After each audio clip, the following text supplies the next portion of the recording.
Sydney gets not one, not two, but three fireworks displays to ring in 2014. But in the state's second largest city, fireworks are disappearing. In fact, midnight displays are few and far between across the Hunter. Newcastle's 12 o'clock show has been cancelled. Lake Macquarie residents will also be looking elsewhere. As for Maitland, council is putting on a show along the riverfront. The sky above Nelson Bay will also be lit up thanks to a privately funded display. Newcastle revellers are being told the cuts are not about money, but rather drunken trouble. We're trying to eliminate that and make the city a safe, enjoyable place to be. The budget is exactly the same. We're just putting all the energy into a 9 o'clock fireworks display rather than a midnight one.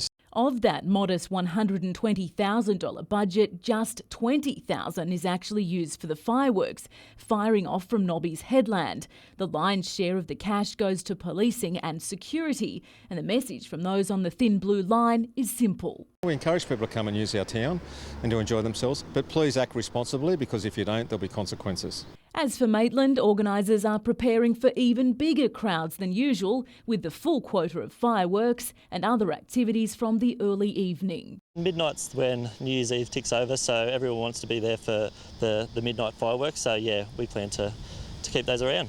Kate Haberfield, NBN News.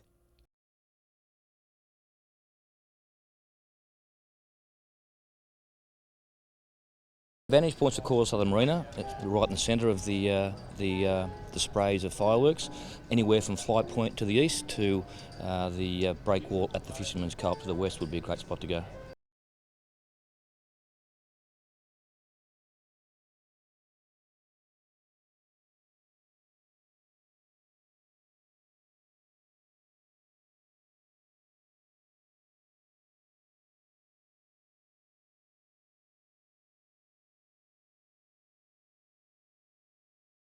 It was the region's most frightening chapter of 2013, the Hunter on high alert during the October bushfires. Scorching heat and strong winds fanned flames that saw 2 houses lost at Saltash and about 20 other buildings destroyed. Just the smoke and the heat was intense. I've never experienced anything like it. Yeah, unbelievable. Parts of Lake Macquarie were also in the firing line. At Catherine Hill Bay, 4 properties were destroyed, including the historic Wallara House. The Big Prawn was spared, but little else around it. From one extreme to another, the heavens opened a month later, bringing torrential rain. That, combined with a high tide, saw homes flooded at Carrington. And there was a very close call for one storm watcher when a lightning bolt struck his car. 2013 brought the Special Commission of Inquiry into the alleged cover-up of child abuse within the Catholic Church, a historic moment for victims. I think it's fantastic that the whole nation's attention is being focused on this, and as I said, no child should ever be put in this predicament. A small Hunter community became tangled up in the state's biggest corruption probe. The Bylong Valley was at the centre of a dodgy mining licence deal between 2 former Labor heavyweights. The state government's June budget delivered a bombshell for the Hunter, announcing the privatisation of Newcastle Port and plans for light rail in the city. Meanwhile, the hits just kept coming for Newcastle Region Art Gallery and its supporters. The state government refused to help fund its redevelopment, while council axed the heads of the city's art gallery and museum, prompting the director of the National Gallery to label council bogan-like. Stop-work meetings were also held amid cuts to lifeguards, pool hours and the loss of 90 council jobs. Tony Abbott and Kevin Rudd paid the region a visit during the federal election campaign in September. A bungled remediation attempt by Glencore Xstrata at Mount Sugarloaf made headlines. Tons of grout spilled into a creek bed with devastating effect. The Hunter lost some shining lights. One of Australia's best freestyle motocross riders, Tyrone Gilkes, died after crashing heavily at Maitland. Then came the shock death of Tony Tamplin from a heart attack, the face and voice of policing in the region and a tireless community worker. Certainly the Hunter has lost a piece of its heart today. Along with tragedy came triumph. The Special Olympics helped the Hunter finish the year on a high. Surfest rode a new wave of success. Among the highlights, a move to Newcastle Harbour and the world champ giving the event the thumbs up. And Knights legend Danny Badiris retired from the game while his beloved team had its best season in 10 years, finishing 1 game short of the grand final.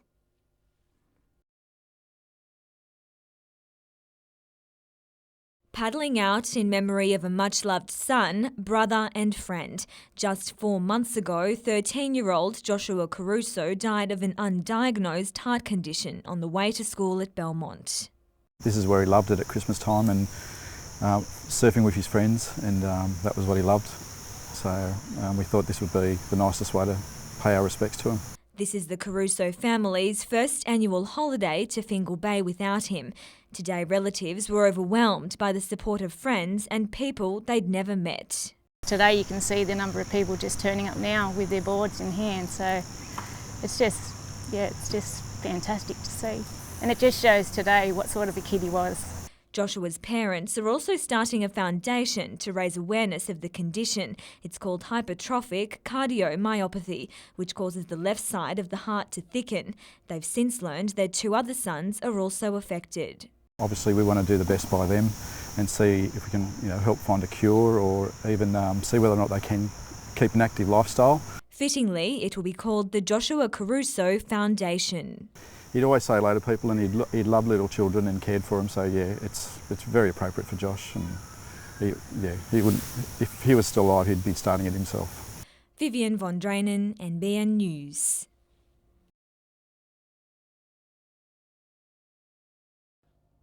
His loan deal officially ends on January 10, but it's clear Nathan Burns and the Jets are hoping to extend that. Negotiations with his South Korean club are yet to bear fruit. In the meantime, Newcastle does have something to smile about: his successful return from a knee injury. We didn't expect him to get through anywhere near that much. We probably thought around the 60-minute mark, but he was showing some good signs, so we left him on and he's come up okay, so it's good news for us. As for the team, it followed another impressive win with a loss. Ostensibly, it's a fairly young squad as well, and they're still trying to find that way of ensuring they get that more consistency week in, week out. And that comes from experience. Just like they did in round 5, the Reds and Jets committed plenty of fouls. This challenge by Taylor Regan came in for plenty of criticism.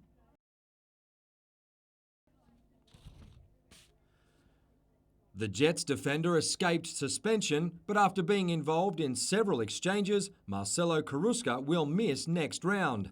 Adelaide's boss was disappointed with the referee's reaction. I am disappointed, of course, in this, because we need to protect the players, we need to protect the football, the clean football. Gary Van Egmond admitted Regan was lucky not to get a red card, but also came to the defence of his players. I think there were some poor challenges on both sides. I mean, the one that Carrusca did on Ruben, although he didn't roll around 15 times, was a poor challenge.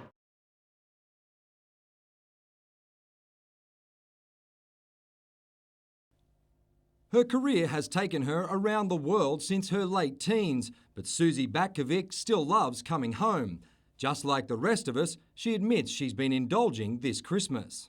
Yeah, definitely. I've got a lot of working out to do. But look, in moderation, it's good. Obviously, having 2 nephews and they got a bit of junk food around, you can't help yourself. So, and I'll blame my mother. She's always got cakes around. Having just turned 33, Batkovic is showing no signs of slowing down on the court. Following a 7-month break where she recovered from a troublesome back injury, her return to form in the WNBL has coincided with Townsville's resurgence. It was really hard coming back, and I guess an age factor there as well. It's not as easy as when I was 20, could jump out of bed and do whatever. Now it takes a little bit more time to get out. But yeah, definitely their form has got better with mine. The 3-time Olympian won't rule out pushing for a spot in the Opals for Rio 2016. Despite passing up a camp with the national team in January. I would rather sort of look at that again in March, just because I have just come back and I found my feet. I don't want to disrupt my team or, my form. I'm just trying to build on that. And look, I still think I have a few more years left of me after this long break I just had, and definitely miss playing, so I'm not ready to give it away yet.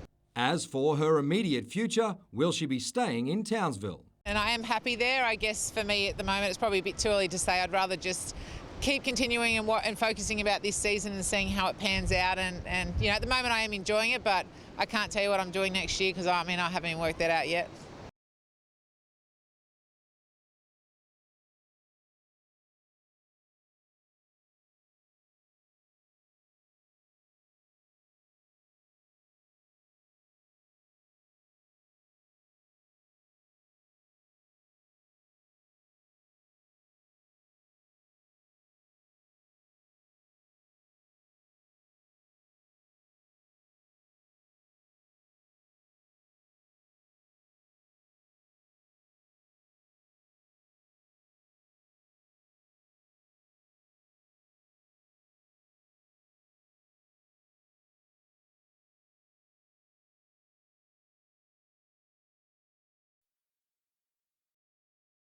Newcastle at its best as revellers prepare to ring in 2014. The only thing lacking this afternoon was the revellers. Unlike previous years, there was little jostling for position and not much activity along the foreshore. Due to camping restrictions, Stockton was a little quieter than usual, but that didn't stop the diehards and it hasn't quelled their excitement. To get the waterfront and to get all the views, yeah, you got to come here early. If not, you miss out. Especially with 4 kids, you've got to be really organised really early. Newcastle Council's family-friendly focus this year, music to the ears of these young ones who have some of the best seats in the house for the 9 p.m. fireworks. 9:30, kids be ready for bed, and I think we're far behind them. It's all hands on deck at the state's busiest emergency department. Tonight and tomorrow are traditionally the busiest days of the year at the John Hunter Hospital. Much of that increase can be attributed to one thing: alcohol. People drinking just excessively, not thinking about how much they're drinking and not thinking about what they're doing, and we do see a lot of that, unfortunately. Dr. Mark Lee says some people simply aren't aware of what alcohol does to the body. It can get absorbed very rapidly and can make you intoxicated, very sick. It can make you unconscious, in fact, if you drink enough of it quickly. The message tonight from doctors and police: if you're having a drink, drink responsibly. Kate Haberfield, NBN News.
Attracting 30,000 visitors a year, Lake Glenbourne is considered the Upper Hunter's biggest tourism drawcard. But the Shire Council feels like it's being overlooked when it comes to managing a local asset. Quite frankly, it just makes sense that the Upper Hunter Shire would have a seat at the table in terms of determining the future of this very important facility for our Shire.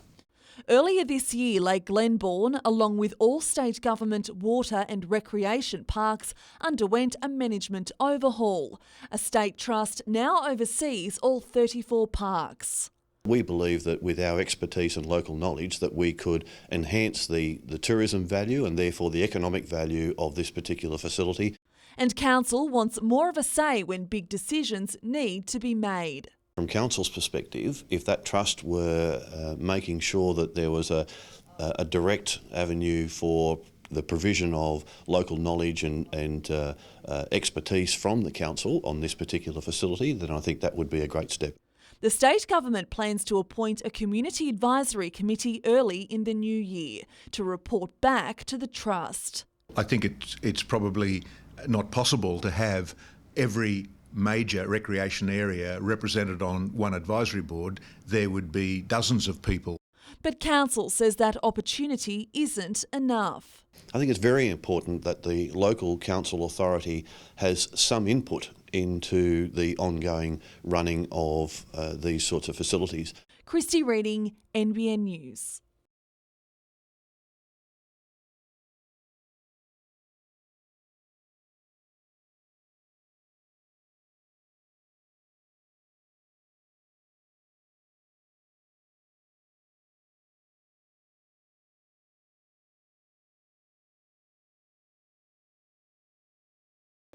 If I told the truth, they wouldn't do much good for people wanting to get old.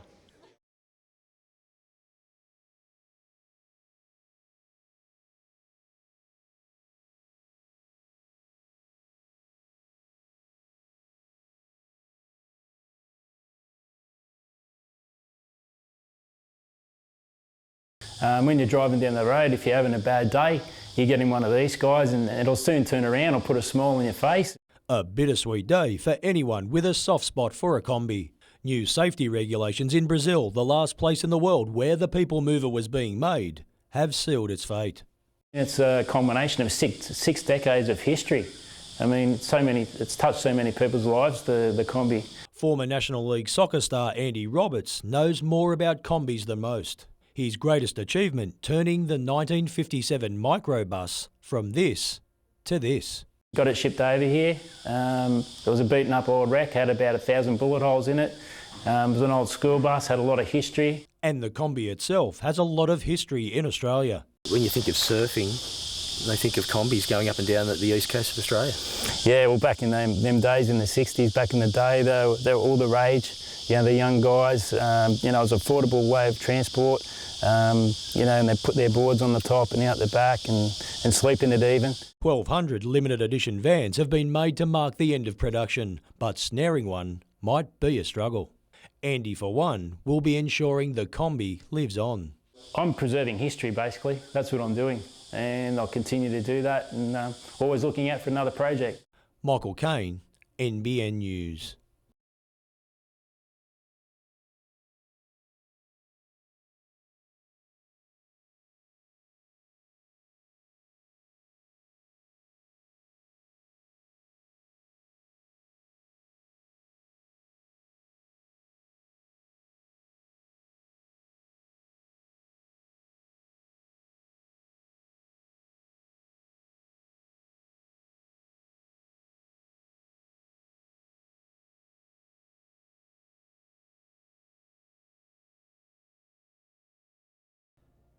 Following a second fiery clash this season, the bad blood between the Jets and Reds has reached boiling point. Ruben Zadkovic's battle with Marcelo Carrusca was a highlight. He's a very talented player and very good on the ball, but his other side of the game, leaves a lot to be desired, and I was trying to play on that a little bit, and in the end he went off injured, so happy days. In round 5, Nigel Bogard was shown a red card for his foul on Emile Heskey. Now the Adelaide coach has called for more protection for his squad. It's strange that he comes out and says that, these quality players have to be protected because Emile Heskey's, in a different bloody stratosphere to Carrusca, let me tell you right now. So, you know, he can whinge and carry on. We're not really worried about it. All the talk sets up a tantalising rematch at Hunter Stadium on April 11. It's done, it's finished. I think if it wasn't their home crowd and it was our home crowd, there probably would have been a different outcome in a lot of the action on the weekend. So we'll wait to see what happens when we get back to Newcastle. The Jets' focus now shifts to the glory and getting back to their winning ways. Zadkovic missed today's session with a corked quad, but isn't in doubt for Saturday. Newcastle was kept scoreless last Sunday, and the coaching staff admits there's work to be done in attack. Emil Heskey looked the goods at training, but a lack of match fitness means he's likely to start on the bench again this weekend. Nathan Burns has pulled up well following his comeback game and should remain in the 11. Defender Q Yalins missed the trip to South Australia, but is on track to start against the Glory.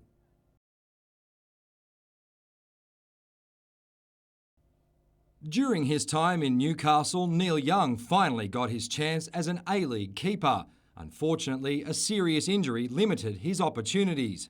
He was lured back to Perth to play with the Glory, but it wasn't meant to be. After a year of playing there, I got another injury, and then the coaching staff came to me and said if I want to take on the goalkeeping coaching role and play, it was an opportunity for me to move towards the coaching, so I sort of jumped at the opportunity. He soon decided to concentrate on coaching and is now looking after Danny Vukovic and another former Jet, Jack Duncan. People say like you missed the game when you stop playing and that, and to be honest, I don't miss playing. I enjoy the coaching. Young still thinks of Newcastle as a second home, but beating the Jets is a priority.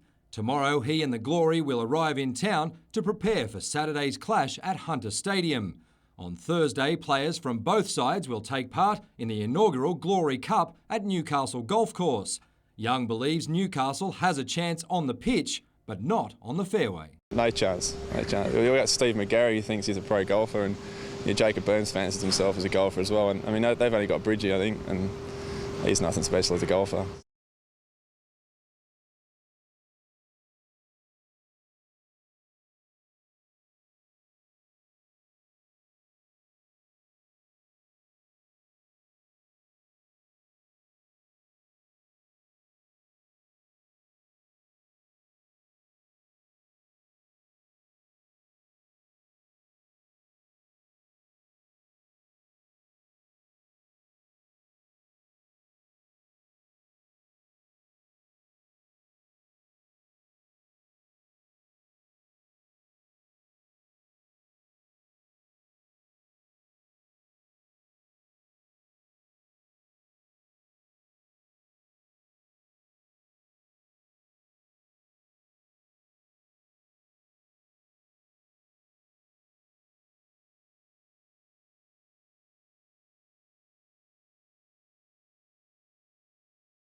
A difficult task for any police officer, investigating an accident that left one of their own critically injured. We've got steps in place to support the officers who both attended the scene and obviously the workmates of the officer involved. They're aware of it, so steps are being taken it's a big shock, so yeah, to try and support those officers. Police believe the 41-year-old was crossing Hannell Street at Wickham just before 4 a.m. when he was hit by a four-wheel drive, being driven by a woman. The damage to the car, a sign of just how lucky the off-duty officer was to survive the impact. The man was rushed to John Hunter Hospital with multiple fractures to his legs and pelvis, as well as serious lacerations to his face and head. At this point in time, we're calling for witnesses that may have seen the incident to contact either the Newcastle Crash Investigation Unit or Crime Stoppers. Emma Murphy, NBN News.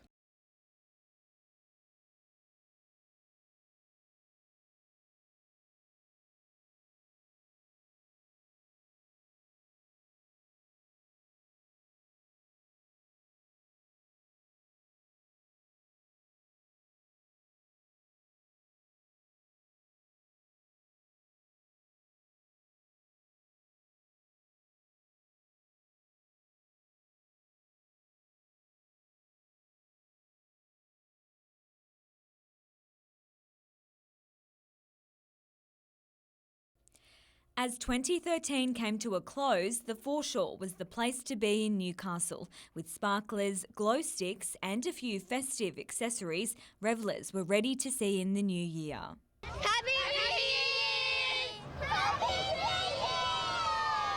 Happy New Year! This year, an alcohol-free zone was implemented at the foreshore, creating a more family-friendly atmosphere. There's lots of kids and lots of families and everybody's just in a really nice mood. The alcohol-free zone has brought out all the families and children and grandparents and it's lovely to see because everyone's behaving themselves. It was a night that offered plenty for younger Novocastrians. Early on, a petting zoo at the museum proved popular with the littlies. Then at 9 o'clock came the moment those lining the harbour had been waiting for. A spectacular fireworks display lit up the night sky. While there are no fireworks at midnight in Newcastle, the 9 p.m. display is certainly making up for it. Revellers are being treated to a show that runs for almost 15 minutes. What do you like about them? Well, they're really colourful. Very good. Excellent. For his first one.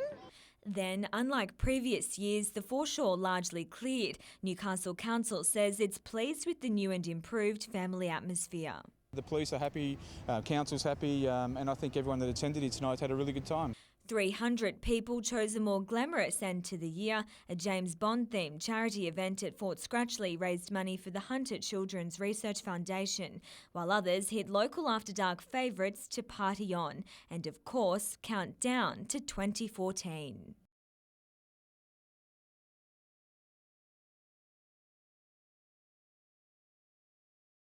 Newcastle police say it was one of the most successful New Year's Eves yet, thanks to no fireworks at midnight and officers making their presence felt from 3 p.m. Just 9 arrests were made before midnight, none for assault. We haven't had to confiscate anywhere near as much liquor as years gone past. So I think it's been a real positive for the city. I'd congratulate the City of Newcastle for putting it on the way they have, and it's been a really successful night from the policing perspective. Vivian von Drainen, NBN News. Just hours old, little Silas Burke only has eyes for his doting dad. Despite being due to arrive on Christmas Eve, he clearly wasn't ready to enter the world, instead choosing to steal the New Year's show and be born just after midnight. It was probably one of the most amazing things you'll ever experience. Yeah. Well, I was looking at the clock and I was like...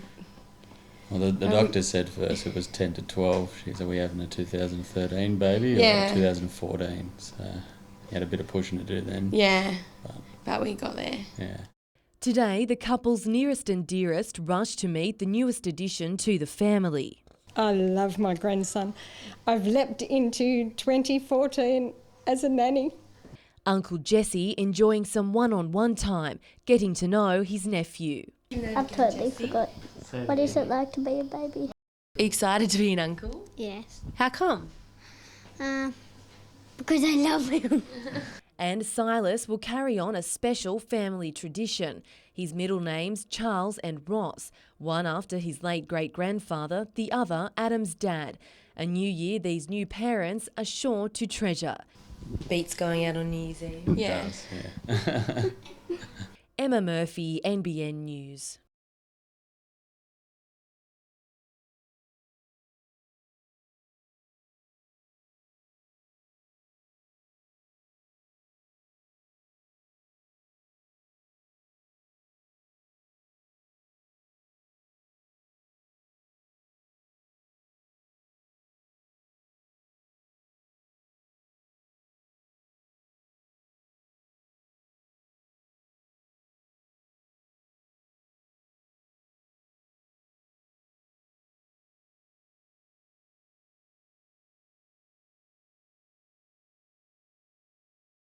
We know that the uncovered stockpiles and uncovered wagons are a major source. Don't go adding to that problem with a new terminal. Fix this problem first.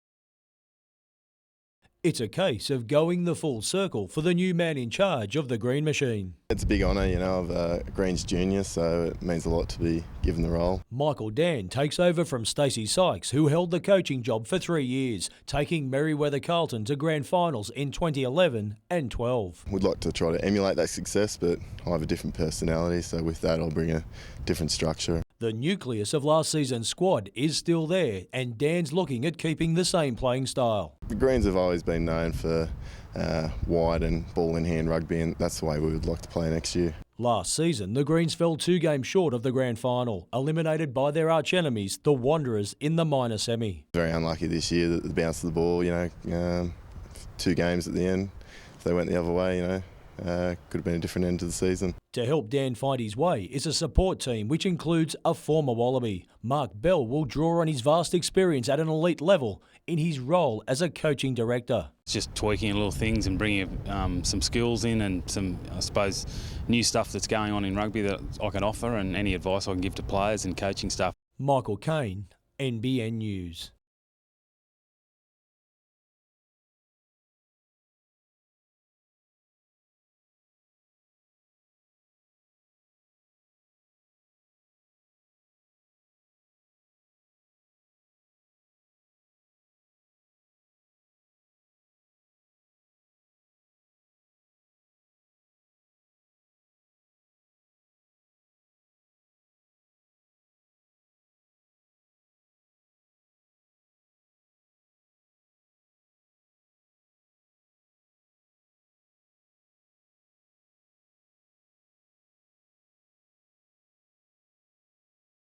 Paul Parks shapes the tools of the trade and gets the job done on the waves. I just get a buzz out of surfing on my own boards, you know, because it just adds a whole new element to your own surfing, you know. If I go out there and surf well or get a nice tube or do a nice turn, it's, you know, pretty much I'm wholly and solely responsible for that. But right now, the current Australian over 35 champion is focused on this weekend and an event he loves most, tag team surfing, better known as surf tag.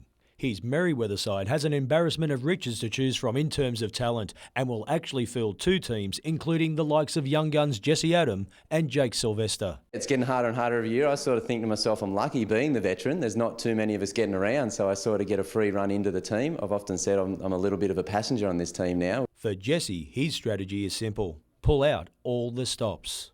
If you're losing tag, you're actually disappointing not only your teammates but your entire club. So there's a whole, town of people that are sort of, counting on you. And despite being unbeaten at its home beach, Merewether will have plenty of rival teams nipping at their heels. North Shelley, also Avoca, but the other one to watch is Port Macquarie too, because they've got a few veterans that are, ex-World Tour guys. Michael Kane, NBN News.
The Police Association of New South Wales says enough is enough.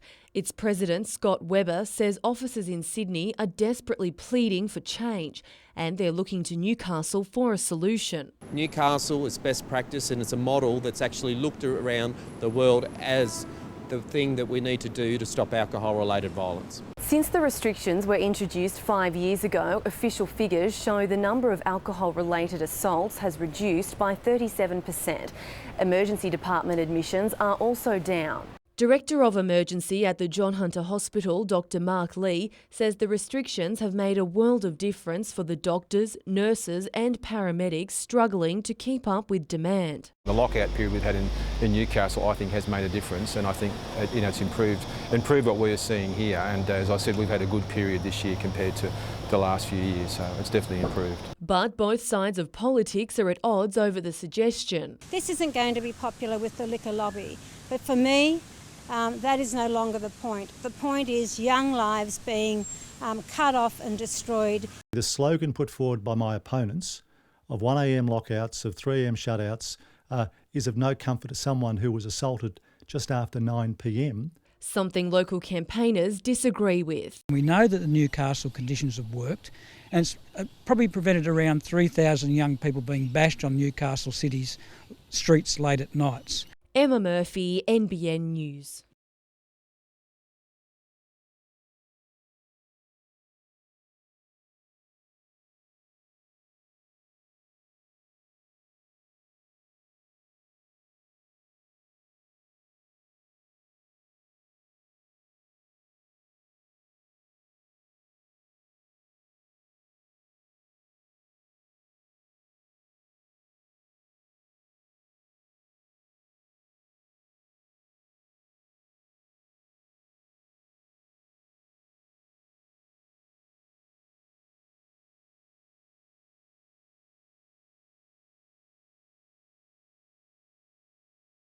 There were plenty of spare seats at the Red Cross Blood Services mobile donor unit at Wallsend today.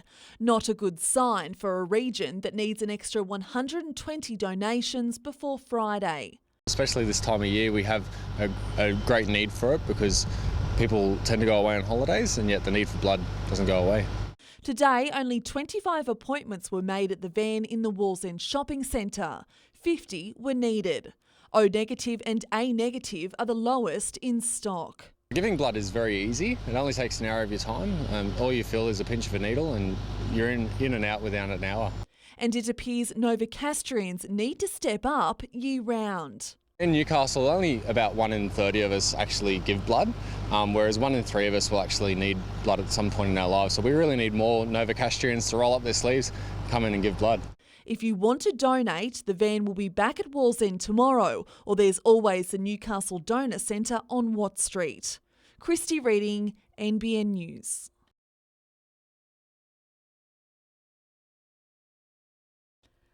A sleepy seaside town surrounded by remnants of a devastating bushfire. But this holiday season, Catherine Hill Bay is being brought back to life, with visitors stopping off to reconnect with a town that came so close to losing everything. Because they see the fires and they come through, they've heard about Catherine Hill Bay and they come in to have a look. A somewhat silver lining for the iconic Catho pub. We'd be probably 20% up on last year, yeah, for sure. Probably not a good way to do business, but you got to you make hay while the sun shines, I suppose. At Blacksmiths Beach, 600 people have packed the local holiday park. We've been booked out since the beginning of the school holidays, the 21st, and it's continuing on. A number of shark sightings at the beach, not enough to scare tourists away. Well, it's not good, but it doesn't seem to perturb them. They back into the water as soon as the beach opens again. Especially traditionalists like Betty Thompson, who's been setting up camp at Blacksmiths for 60 years. The company and all the people, we're so used to, everybody being here, and we hope to be coming back for many more years. But if spending some time in a tent isn't your idea of a holiday, then the latest accommodation to hit Lake Macquarie could change your mind. Safari tents are fully set up. They've got a queen-size bed, they've got easy chairs, TV, DVD, basic cutlery, crockery, pretty much everything you need. Christy Reading, NBN News.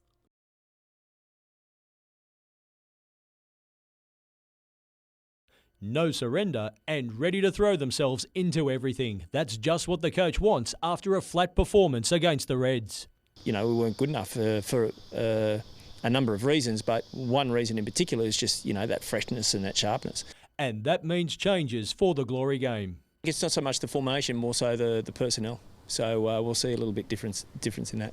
Hugh Yelines was looking sharp in more ways than one today and will make his return from injury alongside Taylor Regan at the back. The side will have to be on its game against Perth, an unknown quantity given its understrength, and recently sat coach Alistair Edwards. They've got young boys that have got nothing to lose. You know, they don't have expectations on them.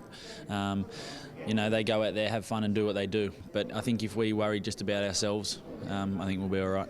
It's also unclear whether Perth's trump card will play. Jacob Byrne saw red in his side's loss to the Mariners, but the club will fight the automatic one-match suspension all the way. Why the decision was made, it's very unclear, and hopefully, for once, the FFA might be able to, look at the referees, and mistakes can happen. I'm still preparing as I will be playing. The club are still kind of in talks with the FFA. Michael Kane, NBN News.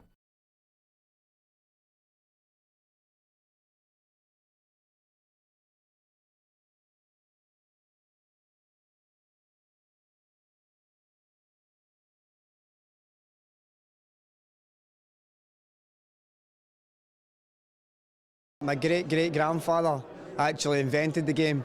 So yeah, it's a traditional sport back in Scotland. As you can see, you've got to look the part as well. His team will win, they always do. He's a very good cheat, Michael Bridges, very good cheat.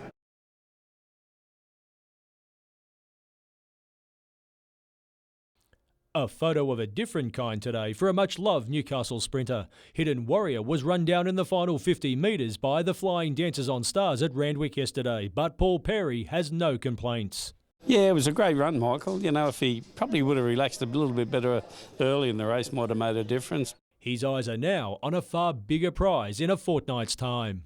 He'd probably go to Magic Millions on the Gold Coast in Saturday week. There's a Magic Millions sprint there worth a good bit of money for horses out of that sale. And it's set to be a big 2014 for Perry's Broadmeadow operation, with Gelding Ghost Protocol also expected to step up. Yeah, he's over there. He's just come back in. He's a horse that'll figure into something. I think this second time around, after he's acclimatised and that, he'll be quite useful. Today, the Perry stables were flung open for owners to look over their investments. People get so much enjoyment out of it, and it's a big thing. You put a syndicate together and everyone has a lot of fun, and the added bonus, you might get a nice horse. As for the trainer himself, he's loving the game more than ever. I look forward to getting out of bed every morning, and I do. I love the early mornings and, working with young horses coming through and all that. And you got the Eland sales right now coming up, and it's always something happening and something to keep your interest up. Michael Kane, NBN News.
It's a convenient journey by rail from Maitland Station into Newcastle East, often in less time than it takes to drive. I've been travelling that stretch of rail line now for over 27 years. I get on at Metford. It takes me 30 minutes. I get off at Newcastle Station. Commuters say they require predictability and believe cutting the rail line and creating a light rail connection from a Wickham interchange into Pacific Park won't provide that. And a Hunter Street route means the trams would be subject to other traffic hold-ups and lights. If I have to break my journey at Wickham, I've got no idea how long it will then take me to get into my place of work. There are also concerns over increased congestion on the New England Highway and Maitland Road.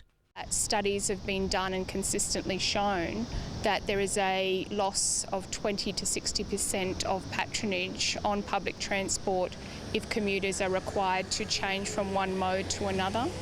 That will then drive people back into their motor vehicles. Very disappointed, even angry. I think they should leave it as it's been all these years. Just keep fighting. We're not giving up. But some were supportive. No, I think it's going to be great. I think it's been good for tourism and it's another option for people who want something different in the area.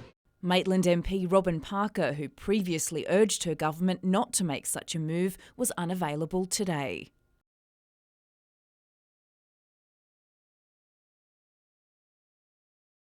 Sitting down at work, it seems routine enough, but it's being dubbed just as bad for our health as smoking. According to Professor Ron Plotnikoff from the University of Newcastle, we shouldn't be sitting for more than 2 hours a day. People in the workplace who do sit for prolonged periods of time are indeed at greater risk for things such as heart disease, diabetes, obesity. So it's a very big public health concern. Some, like the ABC in Newcastle, are taking the initiative a step further. It's introduced a hydraulic setup where desks and computer screens adjust to allow employees the option of sitting or standing.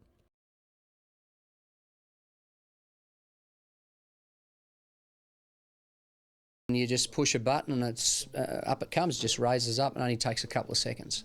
Well, once you get on your feet, you just get more air in your lungs, you feel better, and, you know, I couldn't go back to sitting down and broadcasting now after standing up.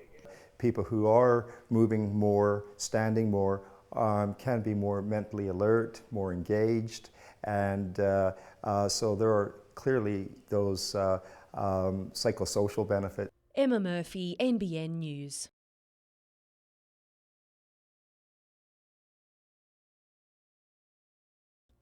For one of Martin Sharp's biggest fans, one word describes his creative force. Brilliant.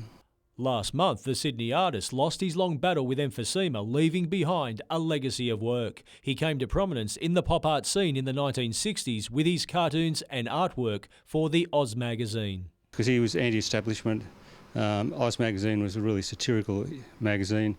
One of the most important magazines, well, I reckon the most important magazine come out of Australia. And when they went to London, they carried on there and it's become a cult classic as well. His psychedelic posters embodied the spirit of the time. I first saw his work in the cover of the Cream album, Disraeli Gears, and I was just, like I think most people at that time, just blown away by it. It's just one of the iconic images of all time. To honour his work, a public exhibition will be held of his extensive collection at the Royal Exchange in Newcastle tomorrow. They're just most incredible posters.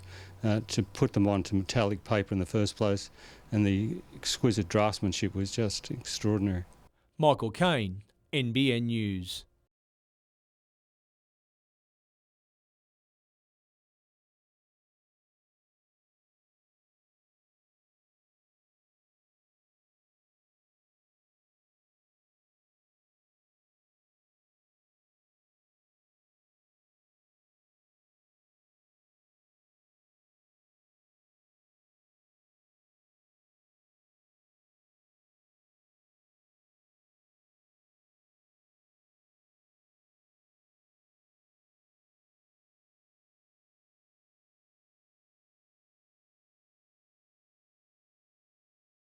Wayne Bennett was keen to test how much Christmas cheer his troops have enjoyed, putting the Knights through a tough first session for 2014.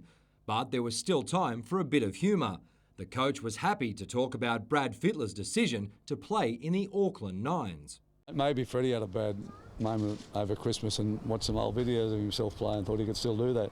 He'd nearly fit into our recruitment plans here because we like those older players. He's probably a little bit young for us yet.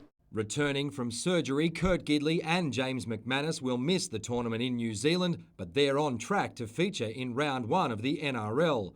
Bennett confirmed Gidley will be Newcastle's #1 choice at hooker, backed up by Travis Waddell and Adam Clydesdale. With a game against the Indigenous First Nations Goannas on February 8, the boss isn't in a hurry to finalise his squad for the Nines. But we'll put a good team together, we'll put the best team we can. But as I said, all based on the fact that we want to start the season with our best team and not lose players or bring them back too early. Even so, he admits he's happy to take part. Look, there's been a lot of excitement about it, a lot of talk about it, so I think that's good. I think any time we're talking about rugby league in a positive way, it's always good. As for the rest of the Knights, World Cup representatives Joey Leilua, Akili Uwate and Clint Newton were all back on deck today, while new faces Matt Minto and Michael Dobson have been doing plenty to impress the boss so far in pre-season. Off the field, Russell Packer will appear in court on Monday over an alleged assault in November last year. The Knights won't make a decision on his future until after his case is heard.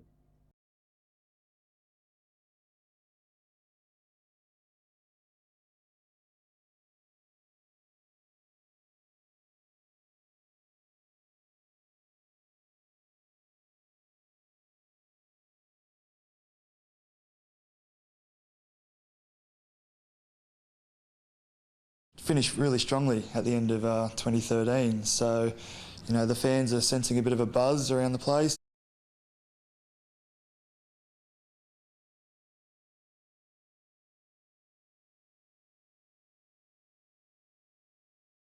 With a young squad full of talent, the Jets have been fighting for spots all season.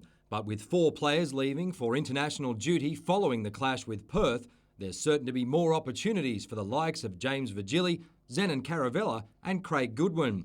As for tomorrow, Q Yalins returns from injury to bolster the centre of defence alongside Taylor Regan.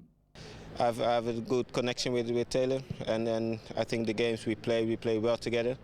And so, I know what I can get from him. He knows what he can get from me.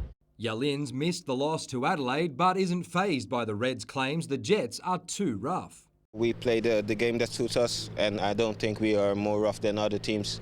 It's just a physical game and sometimes things happen. Meanwhile, the W-League Jets resume their season tomorrow, boosted by the return of Grace McIntyre, who suffered a knee injury in round 1. Newcastle will host Brisbane at Wanderers Oval, looking to beat the Roar at home for the first time ever.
It was a hellish time for firefighters. Last October, bushfires ripped through the Hunter, a terrifying ordeal for many residents in their path. It's something no one wants to experience again, and the Rural Fire Service is warning us we're not out of the woods just yet. Community Safety Officer Bert Pippin says we should be on high alert in case of another flare-up. Probably the hottest part of the summer to come as yet. It's very dry out there, and we're asking people to still be very vigilant over this next coming couple of months. Fire danger ratings vary on a daily basis. Today, conditions were very high, meaning fire permits are suspended. And according to the Rural Fire Service, there's no sign of conditions easing. There's no rain on the horizon at this point in time. We will have scattered showers going through to the end of February, but they're not predicting any substantial rain between now and the end of February. So we're looking at a hot, dry summer or remainder of the summer at this stage. While for those living in a bushfire-prone area, there are several things you can do to help increase your chances of protecting your property against a bushfire. Make sure their gutters are cleared, all timber away from their properties, and make sure they have a bushfire survival plan at their ready. Emma Murphy, NBN News.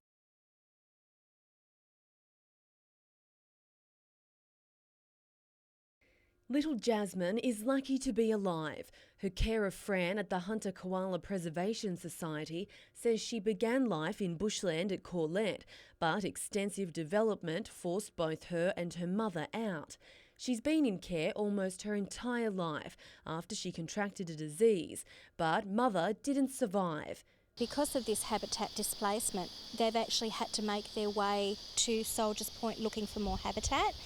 This has caused a huge stress on their system. And this isn't something you see every day. Ted was also looking for somewhere new to call home, giving the owners of this house a fright. He wandered into somebody's home, down their hallway and sat up on one of their spare beds. They're just 2 of 28 koalas rescued from Corlett over the past year.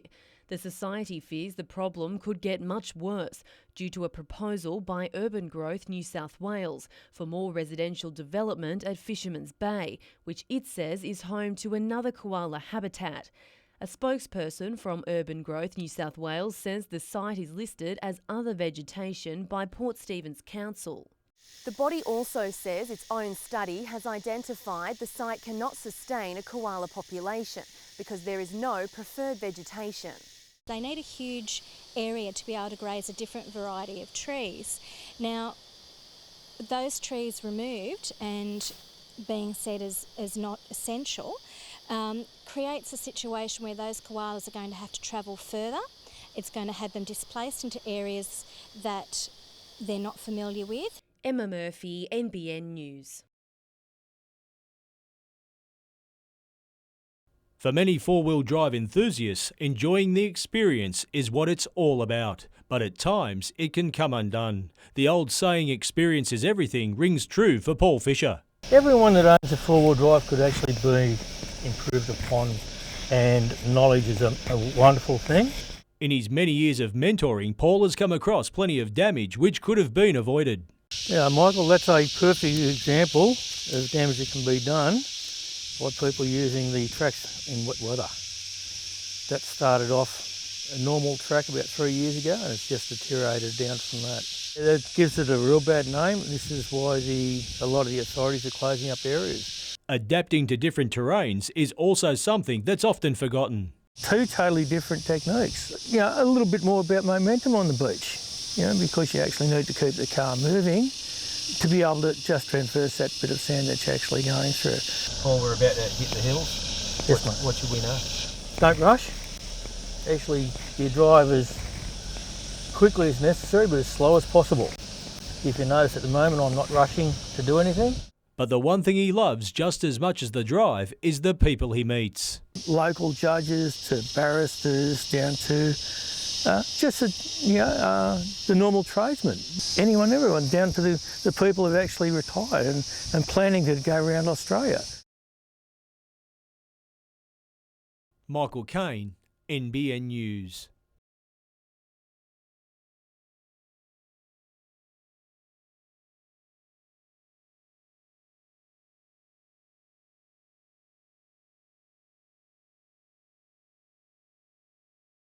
We just haven't had any help to get us a shed.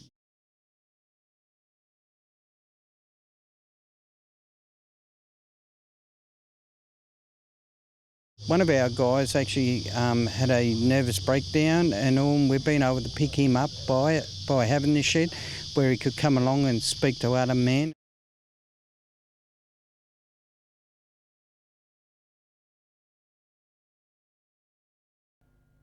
Still searching for their first win, the Jets were out to intimidate early.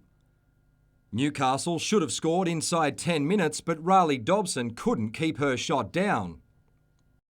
That brought the visitors to life. Claire Coelho did well to keep out Tamika Butt's shot, but Vedrana Popovic wouldn't be denied.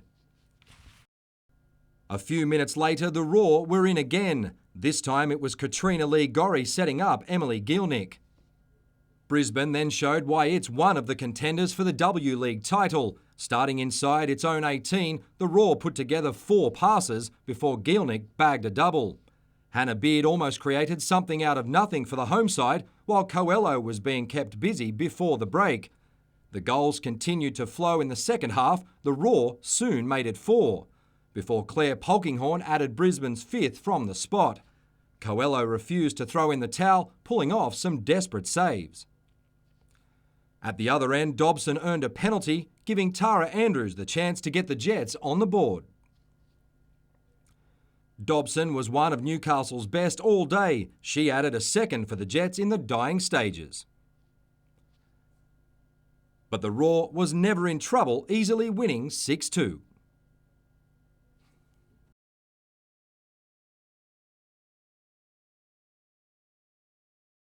Surfing is normally a sport for the individual, but Surf Tag puts 5 riders together on a team, gives them an hour to catch 2 waves each before tagging out.